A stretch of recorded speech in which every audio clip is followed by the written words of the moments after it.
Wario has been spotted driving down LA streets right this minute! Okay, so obviously this is not a design leak, okay? I hope that can be made abundantly clear. Manufacturers always disguise their prototype vehicles so that they can get them out on city streets and start doing some real-world testing while simultaneously not let the public see what they're actually cooking up. But they can show us roughly some indications and clues about the vehicle, and in this case, we actually have quite a number of reasons to believe that this is real, and this is technically a Tesla robotaxi, CyberCab, if you will. Definitely leaning into the yellowness of taxi cabs people are used to, but here's a few reasons why we believe this is real. For one, it's riding around the Warner Brothers studio lot, which is where the October 10th robotaxi event is supposed to take place. It's also being followed by a Tesla vehicle, presumably one that's owned by Tesla, which is very similar to what happened with the Cybertruck in the past when they drove that thing around. Because it was a prototype, you always had to have a Tesla employee following it from behind. And third, we can see from the little cutouts in the back corner that the camera positioning here is a little bit different from the typical camera positioning in our Hardware 3 and Hardware 4 Teslas today, like on the Model 3 and Y. And there's been lots of manufacturer-owned vehicles driving around Tesla's Fremont factory and Palo Alto and everything that have repositioned camera layouts built into the windows. And we assume this was because they were doing some kind of camera calibration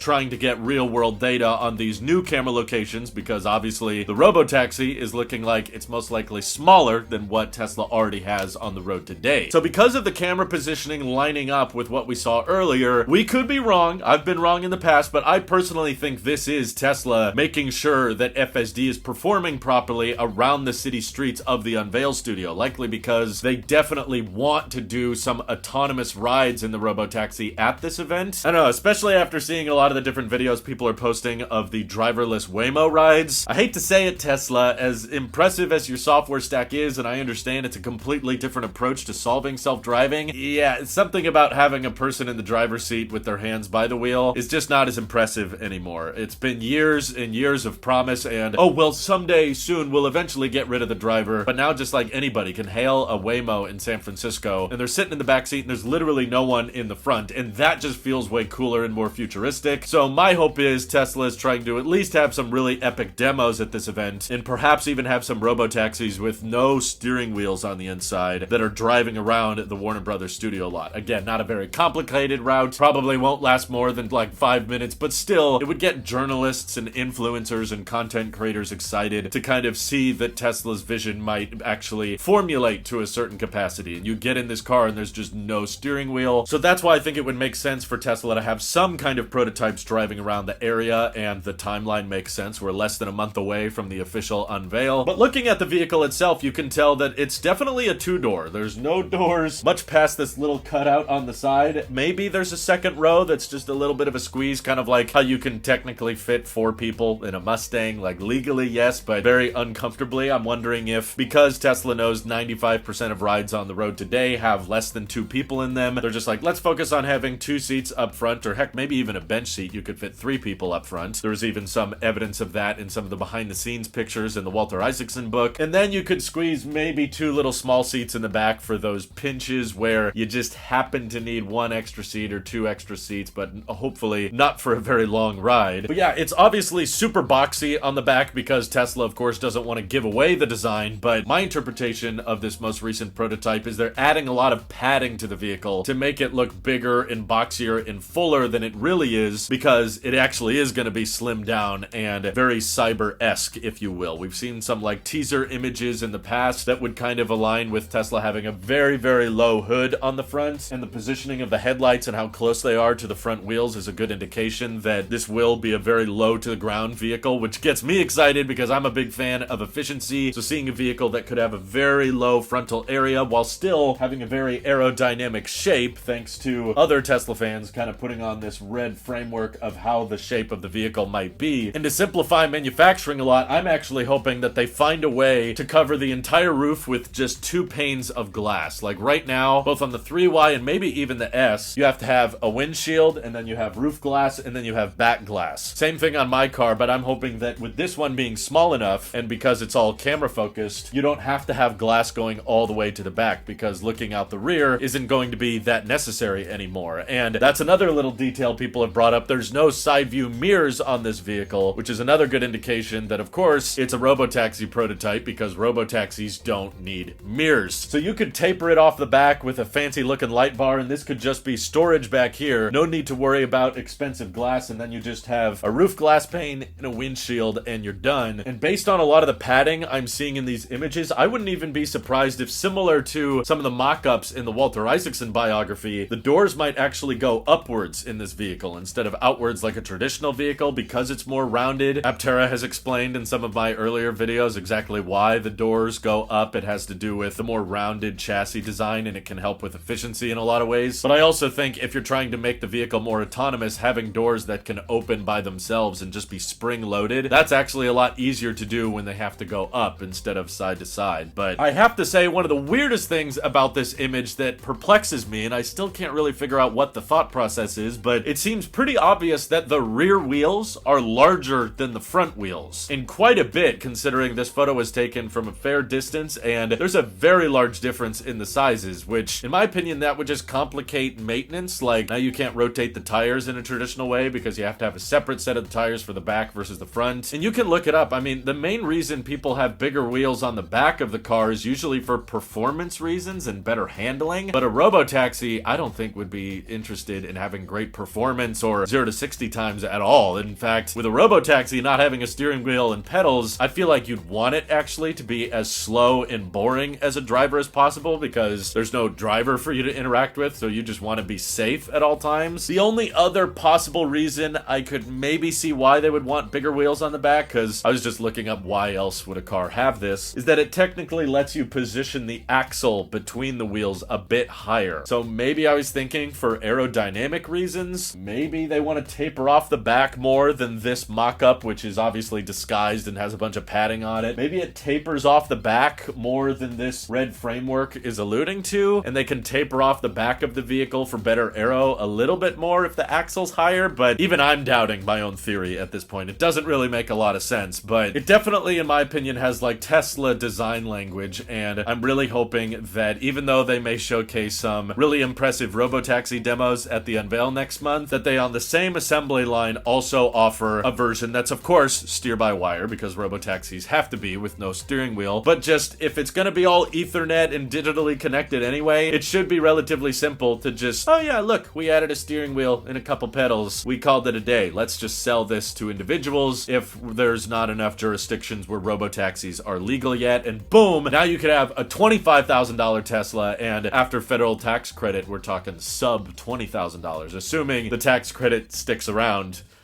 Right? We'll see. But I would absolutely love the idea of a smaller, compact Tesla that's super aerodynamic, super efficient, doesn't have to have a lot of seats because a lot of people are, again, just commuting with these vehicles back and forth. So my hope is that at the unveil, they talk a lot about the manufacturing techniques to make the vehicle as affordable as possible, but instead, we're probably just going to hear about NPU clusters and AI training and how no one's going to need to own cars anymore. It's like, yeah, I'm all in favor of public transportation and robotaxis existing, but I still want to own some of my own cars. In fact, I'll tell you what, if my Model 3 is capable of going out and giving people rides and making me money, then sure, I would definitely buy full self-driving, and that car will become the family's robotaxi that goes out and makes us thousands of dollars a month, which will be great because then I can retire and drive around in my Aptera. That sounds like a plan. What do you guys think? Do you think this is totally fake, or do you think there's some validity to the idea that Tesla is in the process of testing their prototypes around the unveil location? Feel free to drop your thoughts down in the comments below, and thank you to everybody supporting this channel directly. Seriously, helps us out a ton, as does just watching these videos. So thanks again. Have an excellent rest of your day.